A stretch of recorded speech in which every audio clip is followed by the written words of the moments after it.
Holiday-themed indie titles are a dime a dozen, usually with a third being some sort of horror knockoff, a third being porn, and all the rest except a rare handful being small puzzle titles that are mostly just to waste time and grab a buck or two. Some are free, most are cheap, few are particularly memorable, but every so often you might find one that breaks the mold. Christmas Nightmare doesn't break the mold. Not to say it's bad, mind you. In terms of cheap indie holiday titles, I'd say it probably does its job better than most, but that hardly puts it on the level of some AAA classics or anything. As the name implies, Christmas Nightmare falls under the first trend, taking the Christmas feel and giving it a horror spin. And the first thing you might notice is it looks pretty competent. And yeah, the world here, maybe it could use a little polish here and there, but it's surprisingly beautiful.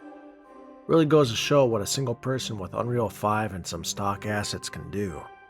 In fact, it almost makes me wish they could have gone for a more festive, cheery feel, because the snowy Christmas atmosphere is surprisingly competent, even if it lacks any sort of character model outside of the monster of the day.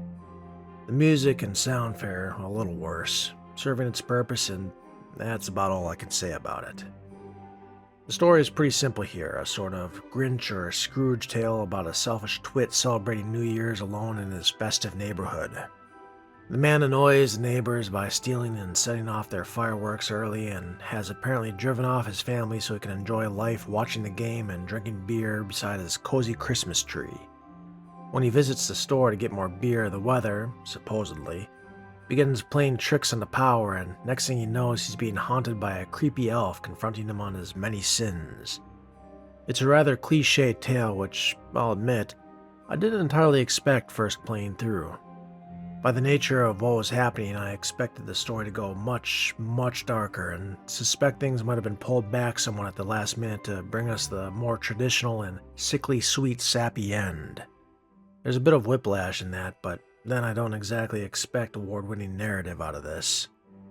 Which I suppose brings us to gameplay. And yeah, not much here. There's no true threat of failure here, you'll quickly find.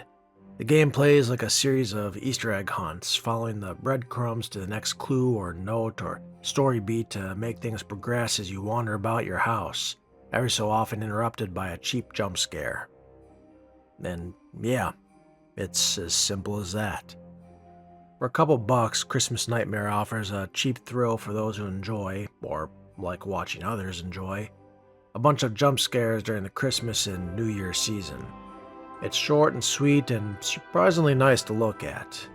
For most looking for a deeper, more complex title or not wishing to waste their money, I'd say look elsewhere.